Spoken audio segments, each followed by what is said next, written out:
नमस्कार। मैं त्रिलोक सिंह रावत आज अपने उत्तराखंड में अपने पुश्तैनी घर ठुमर गांव में हूं। आज मेरे को एक अपने दिल से एक अलग सी फीलिंग महसूस हो रही है कि मैं अपने देवभूमि उत्तराखंड में यहाँ के जिस मौसम की जिस तरह का यहाँ पे मौसम है, यहाँ का वातावरण है, यहाँ का टेम्परेचर, यहाँ की हवाएं जो सन करती रहती हैं, इससे ऐसा महसूस होता है मेरे को जिस टाइम जब हमने यहाँ से 10वीं और 12वीं के पेपर दिए थे यहाँ से मैंने, तो उस समय आज मेरा बचपन दोबारा आ गया है। और आज मेरे को सबसे एक ऐसा प्रतीत हो रहा है कि मैं यहाँ के गांव को मैं आज क्या कहते हैं, जो मेरा ननिहाल है यहाँ पे नौला ननिहाल में आया हुआ हूँ। यहाँ मैं यहाँ के घरों को देख रहा हूँ। यहाँ के जो घरों के हालात हैं बंजर हो चुके हैं। मैं दिखाऊंगा कि मतलब किस तरह से यहाँ के गांव में यहाँ के लोग यहाँ से पलायन कर चुके हैं। यहाँ के देखो हालात क्या हाल हो गए हैं। घरों के ताले तो छोड़ो, घर खाली हो चुके हैं। ये देखो पूरा घर पूरा ख़त्म है। ये देखो पूरा टूट चुका है। और ये देखो ये हालात हो चुके हैं कि कोई जो हमारे पुराने लोग थे सब यहाँ से पलायन करके दिल्ली, कोई कहीं सब शिफ्ट हो चुके हैं। आखिर ये हालात क्यों हैं? ये हालात किसने बनाए? इसका कारण क्या है? ये सबसे बड़ा एक सोचने का विषय है। मैं कोई पार्टी से बिलोंग नहीं करता हूँ। मैं आज पूछना चाहता हूँ कांग्रेस और बीजेपी वालों से कि आप लोगों ने अपनी ये सत्ता में आके आप लोगों ने क्या किया? क्या हालात बना दिए? क्या ये उत्तराखंड इस लायक नहीं था कि यहाँ लोग घरों के घर बंजर हो गए हैं? देखो हालात ये हाल हैं। देखो आपको एक और चीज़ हालात दिखा रहा हूँ, एक घर और दिखा रहा हूँ। देखो क्या हाल हो चुका है। घर टूट गए हैं। ये देखो ये सामने घर है, सामने देखो ये सामने पूरा घर है, ये टूट चुका है क्योंकि यहाँ लोग पलायन कर चुके हैं। जो लोग बचे कुछ लोग हैं वो 100 में से 10% या 10 या 20% लोग यहाँ पे रह रहे हैं, जो अपना गुजारा गसरा कर रहे हैं कि अपने मतलब घरों में खेती बाड़ी देखो खेती का क्या हाल हो चुका है। खेत बेहाल हो चुके हैं, बंजर हो चुके हैं क्योंकि यहाँ पे एक मेन कारण ये है कि यहाँ के जो वाटर लेवल ख़त्म हो चुका है। पानी नहीं है यहाँ पे, पानी नहीं है। पानी कहाँ से आएगा? क्योंकि यहाँ के जो ग्राम प्रधान हैं, यहाँ के बीटीसी मेंबर हैं, चाहे कोई भी हो, उनको इस तरह सोचना चाहिए कम से कम गांव के लिए वो पर्याप्त साधन बनाएं, पानी की योजनाएं लाएं यहाँ पे, जिससे कि कम से कम खेती-बाड़ी जो थोड़ा बहुत हो रही है उसके लिए खेती-बाड़ी के लिए पानी मुहैया कराएं। और मेरा सीधा सवाल कांग्रेस सरकार से था। कांग्रेस सरकार जो कि अभी जा चुकी है, अब बीजेपी की सरकार आई हुई है। बीजेपी सरकार में भी वही हाल हो रहा है जो कांग्रेस सरकार ने किया। आज बीजेपी को 1 साल से ऊपर होने वाला है।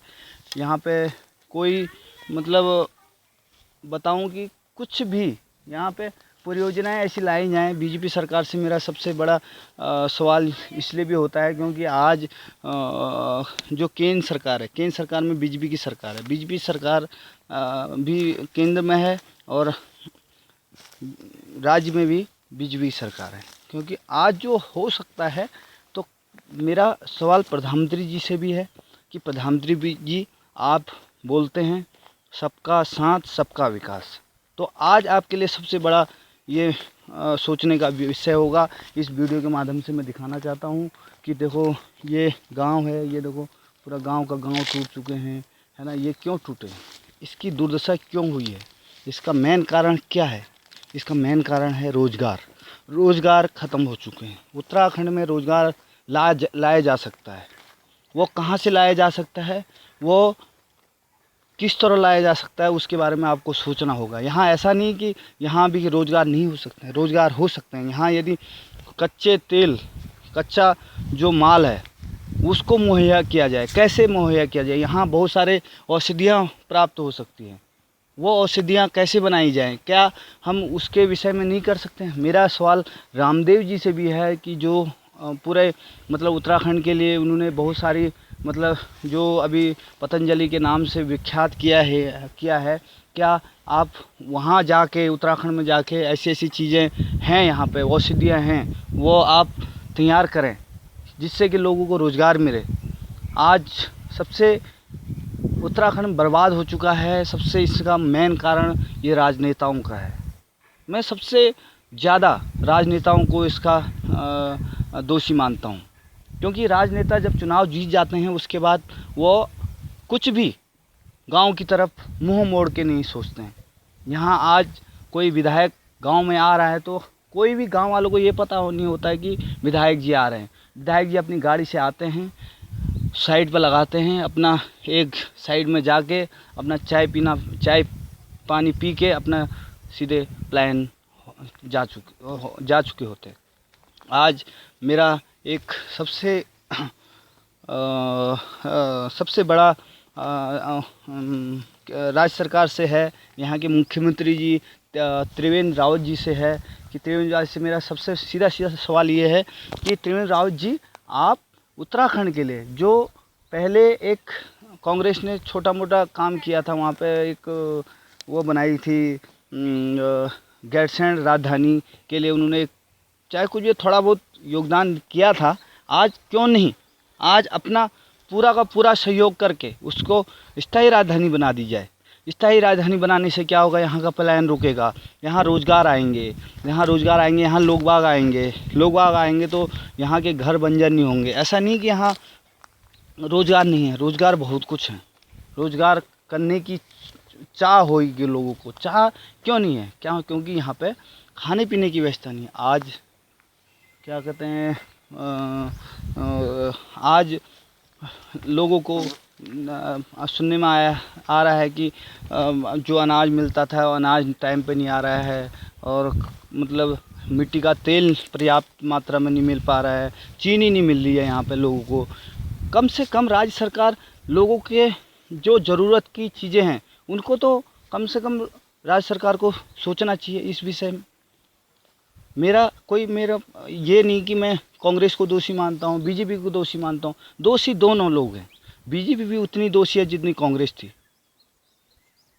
यदि बीजेपी को आगे आना है, यदि बीजेपी आज राज्य सरकार में बैठी हुई है, चुनी हुई सरकार है, लोगों ने उसको वोट दिया है, तो बीजेपी को कम से कम 5 साल में इसको उत्तराखंड के लिए जिस तरह से प्लान हो रहा है, यदि ये प्लान रोकने के लिए वो कुछ रोज़गार यहाँ प्राप्त कर दें तो मैं बीजेपी से का बहुत बड़ा आभारी होऊंगा।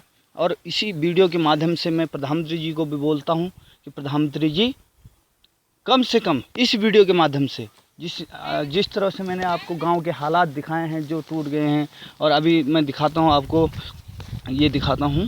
देखो, मैं एक बंद घर में जा रहा हूँ, टूटे हुए मकान में जा रहा हूँ। देखो यहाँ क्या हाल हो चुका है, दिखाता हूँ आपको। ये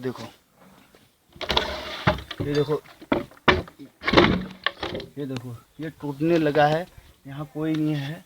ये देखो हालात ऐसे हैं, यहाँ लोग बात बेरोजगार हो चुके हैं, इनके लिए रहने के लिए जगह नहीं है, मतलब इसको बनाने के लिए पैसा नहीं है। कहाँ से पैसा आएगा, क्योंकि यहाँ रोजगार मेन कारण। और ये देखो, ये भी देखो, ये भी बंद पड़ा है, यहाँ के लोग जा चुके हैं। ये देखो सब कुछ सामने है, ये देखो ये टूटे हुए। तो इस वीडियो के माध्यम से कम से कम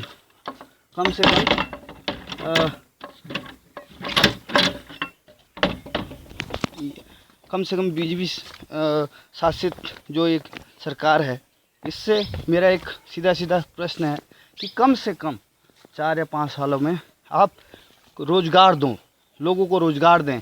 यहाँ योजनाएं बहुत सारी आती हैं, लोगों को पता ही नहीं रहता है कि रोज़गार मतलब क्या क्या योजनाएं हैं आजकल। ये देखो, मैं एक चीज़ दिखाता हूँ, ये ग्राम प्रधान योजना के तहत आया हुआ है। कुछ गाँवों में ये ग्राम प्रधान योजना के द्वारा ये जो चीज़ आई हुई है, कुछ गाँव लोगों को पता ही नहीं कि ये क्या चीज़ है। एक घर में लग गया, 4 घर में नहीं लगे। कम से कम जो योजना आती है कम से कम लोगों को पता चले, हर घर घर में पता चले, हर ग्रामों में पता चले, जिससे ये हो कि कम से कम ग्राम प्रधान के पास जाके वहाँ जाए, पता किया जाए कि भैया ये योजना है, कम से कम हमारे के लिए भी ये योजना लाई जाए। पर लोगों को पता ही नहीं है। मैं ठुमरगांव नौघरिया ग्राम सभा से बिलोंग करता हूँ। नौघरिया ग्राम सभा में ये योजना के बारे में किसी को पता ही नहीं है। आजकल लाइटें लग रही हैं यहाँ, कम से कम ग्राम प्रधान जी का मैं शुक्रिया अदा करना चाहता हूँ। उन्होंने कम से कम लाइटें लगाई हुई हैं जगह जगह, जो आजकल बैटरी से, सौर ऊर्जा से चल रही हैं। पर हमारी ग्राम सभा में वो तक नहीं है। उनको ग्राम प्रधान जी को ये कह रहे हैं, ग्राम प्रधान जी, कि ये आएगी लाइट, इसका वो होगा। अरे कब होगा? जब सब लाइटें ख़त्म हो जाएंगी फिर जाके आप करोगे। सबसे इसमें दोषी कम से कम यदि कोई ग्राम प्रधान है, यदि वो जो लोगों से चुना हुआ है, गया हुआ है, यदि कोई योजना आती है तो ग्राम प्रधान को कम से कम गांव के लोगों को बताना चाहिए कि ये चीज़ आई हुई है, इसके लिए ये काम करने हैं आपको, ये मतलब आगे को प्रोसेसिंग है, ऐसे करना है, ये करना है, जिसके तरह उनको मिल जाए। ये नहीं कि वो योजना आ रही है, वो किताबों में ही योजना रहती है। आज मैं यहीं पे अपना ये भाषण ख़त्म करता हूँ। जय हिंद, जय भारत।